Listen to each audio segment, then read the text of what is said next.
This episode is brought to you by Shopify.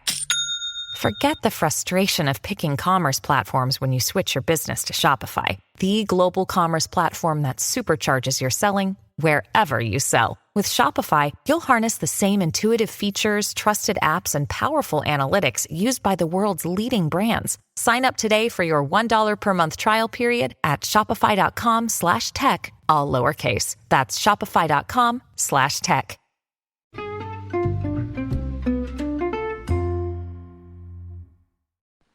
Hi, everybody, and welcome to the Dr. Psych Mom Show.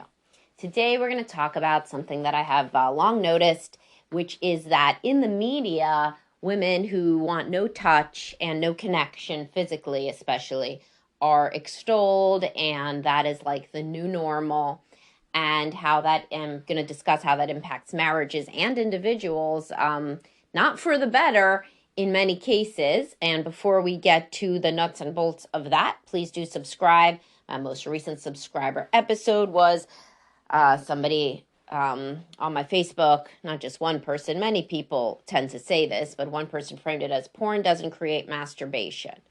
And I don't agree with that, and I didn't agree with it generally in the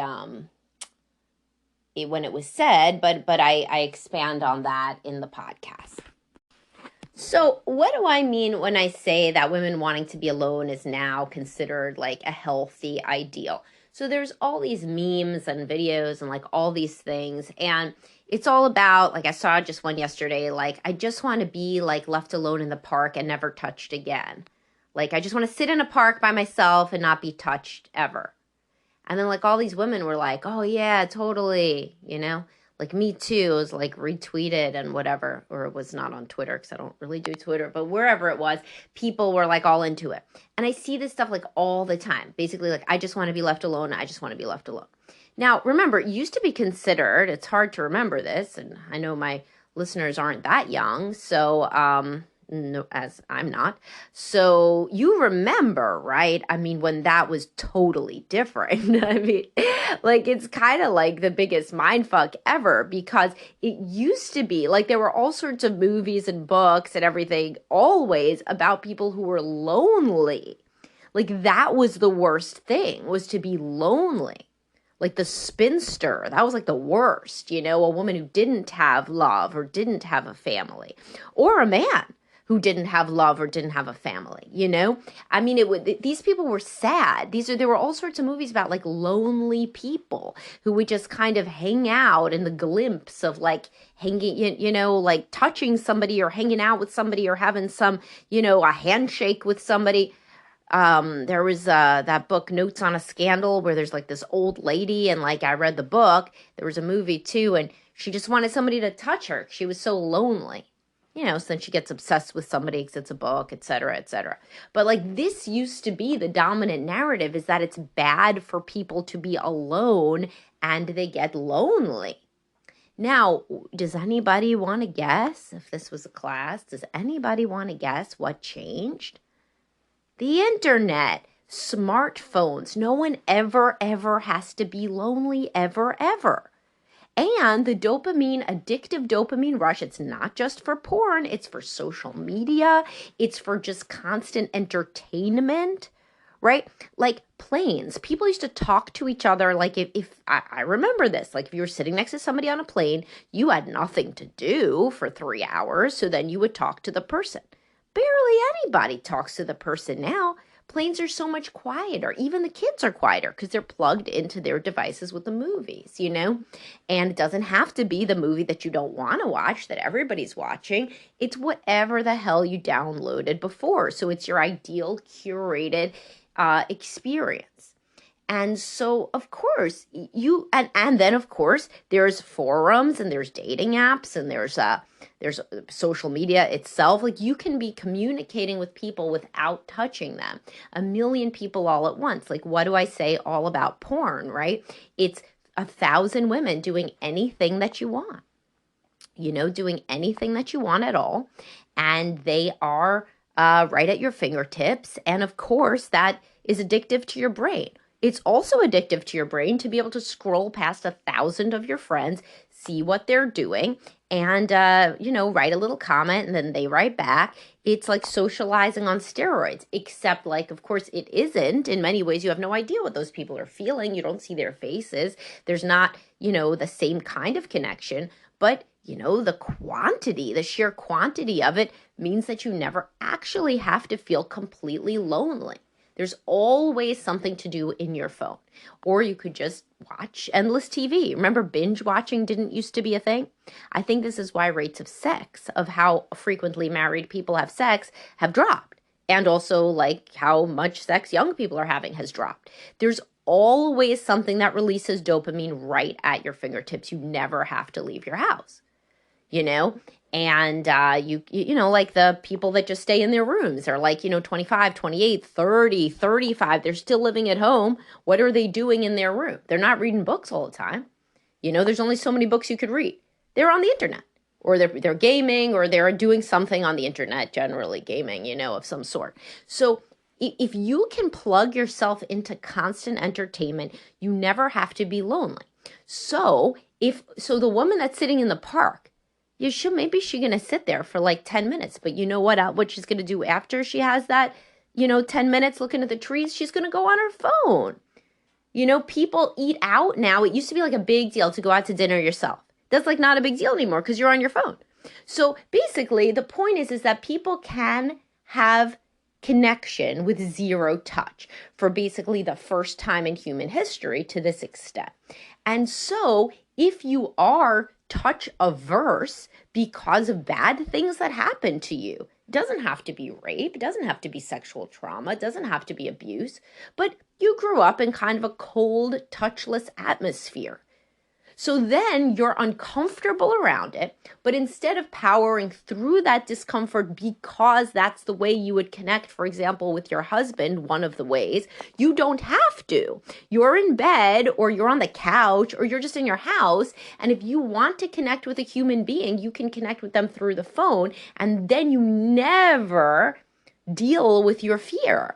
You never ever deal with your fear of touch. And so it gets worse, as I've taught you about anxiety, right? You need exposure therapy to get used to anxiety about anything. But you don't do the exposure therapy. You don't touch your husband. You're not, you don't have to if you're married.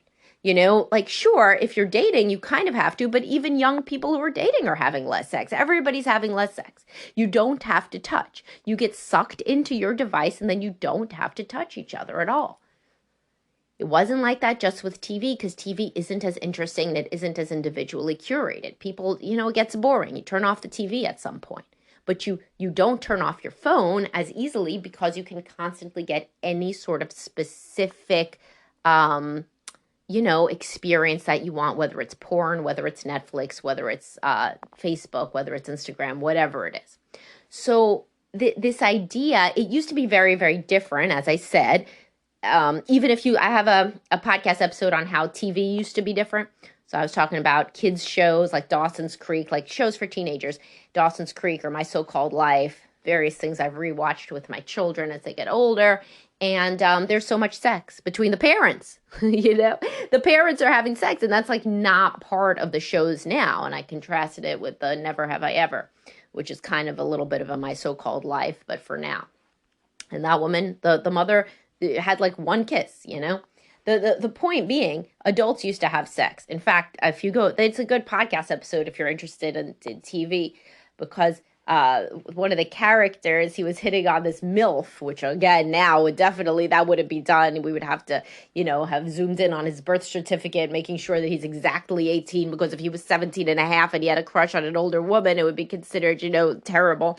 But the point being that he had a crush on this woman, this older woman.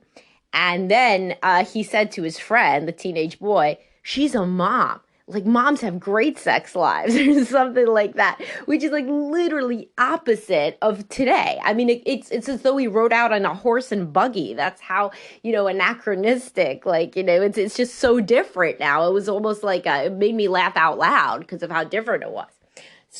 So we're in this world where you don't have to have touch. And then there's this idea, and I think it comes from this, the fact that nobody has to have touch because of their phones and technology, etc. But people, they now, the ideal And like the common female experience that people bond over is not wanting to be touched. That was not a thing. It just was not a thing. If you go back to feminism in like the 70s, you read like The Women's Room by Marilyn French. There was like a woman who was like begging her husband to have sex with her, and he wouldn't do it. And it was considered like terrible, and feminism would get her away from him and make her, had she, been awoken to feminism, she would realize that she deserves to have sex in her marriage. Like, can you imagine? It's like the Twilight Zone compared to now, where everything is about feminism makes you realize you don't have to have sex. You don't have to have touch. You don't need anybody. And of course, that's not what, that's not at all what real feminism is. And of course, I'm a feminist. Everybody should be a feminist. That means the gender should be treated equally. That's what that means. Like, so everybody thinks that. And hopefully that I should get paid what a man should get paid for the same work. No shit. Like, I hope nobody disagrees with that one. But the point being is now it's considered this big, wonderful thing to be able to say, you know what? It's so normal for me not to want any touch at all and to just be like, want to be on a desert island away from everybody. Where in reality, and then I'm also seeing all these articles that are like, and it's clickbait. I've never seen one where the headline wasn't clickbait, but the clickbait headlines can teach us about what people respond to in our current culture, right? And so I've seen clickbait headlines, and again, these do not turn out to be true, where it's like, mom takes vacation of 6 months away from baby. And it's like, what? Like, how? What? Why would that be considered even remotely positive? And of course it's clickbait, but yet all these people click on it and then say things in the comments like, well, it wasn't 6 months, but I really like going away from my baby for, or my kids or my this or my that. Like, okay, like sometimes you have a vacation, but the idea that it's like better to be alone is really the dominant narrative now, and you can see why that would be difficult for marriages, right? I mean, no shit, because you're not alone in a marriage. And so if the idea is that it's not lucky, you're not lucky to have someone anymore, and that was bad for the people who couldn't find somebody, for sure. That was like my first thought when like the internet got so big and online dating got so big. So I was like, nobody's ever going to have to be alone. It's wonderful. Nobody is ever going to have to be alone. And then a lot of old people started doing internet dating, like really old people. People would say like, oh, my mom or my grandmother or somebody. People were finding people. And I thought, this is so wonderful. Nobody's ever going to have to be alone. Because you could be in, sitting in your, and I say this, like dating apps make dating so different for divorced people. I have articles on this, The point is that nobody has to be alone because they can always find somebody else. It's so easy to find somebody. But the interesting part is within marriage, it's become like use the phone to not have anybody. So to just scroll and to do your personal curated entertainment and then to not work on any sort of anxiety or near phobia that I've seen in some people around physical touch or sex, because you don't have to, because you're two different organisms with your own phones that you can do whatever you want internally in your mind all the time. And the dominant feature of your life is not physical touch, but mental engagement in the universe of the internet. And so then when somebody says that they want sex in this climate, then they seem kind of monstrous, for disrupting the endless, consumption of the other person who should be able to do exactly what they want, including never be touched again. Well, that's not good in marriage, right? As I've said, you can't parent a baby without touch. You can't parent a child without touch. And you can't be married without touch, It's supposed to be, unless, of course, both of you somehow are asexual and you don't want touch. That's a very different sort of arrangement than the norm. So the point being here that there has been a large social shift that really, really does not help people who still do want to be emotionally close and physically close within marriage. So that's pretty much it. And it would be an interesting one to discuss if you're into sociology. It would be real interesting to watch some of these things in the 90s and think, shit, wow, it used to be so different. Even on 90210, Jim and Cindy touched like 10,000 times more than like young couples do on TV now. It's so different. It's massively different. I watched a movie recently. I forget the name of it, but it was about a woman who was in an unhappy marriage, and but they had this one moment of where they had a deep kiss, and they had some romantic dance around the kitchen, but that actually was on advice given to the husband from his friend. And so then the man dies, they're older, and so now the friend comes to see if he can now be with the wife, because he was such a good friend that he didn't want to be with the wife while the friend was alive. But those people, that husband and wife, had a marriage that didn't have enough touch and romantic connection, and it was understood that that's what she was deeply yearning for, and had very quickly in this one moment that was orchestrated by the friend. But point being, women used to want touch. They used to want romance. That used to be like evidence that like you achieved a good life, is that you have a partner. It's not like that anymore. And I do not think that's fine. If you want to stay single, do it. You know, nobody needs unwanted children. Nobody wants loveless marriages. If you're a kind of person who doesn't want really to be intimate with somebody, I think personally that should be worked upon and thought about why, since it is a basic drive for human connection, but not everybody's the same. You know, so if you want to stay single, cool, like that makes sense. But if you are married, you got to think about the idea that like, are you consuming too much media that tells you that the ideal state is to be alone and untouched? And if so, is that not directly antithetical to marriage and family life? And if it's super comfortable for you to be completely alone and not touched, and that is your constant fantasy, why? You know, get into therapy, figure out, is something wrong with the marriage?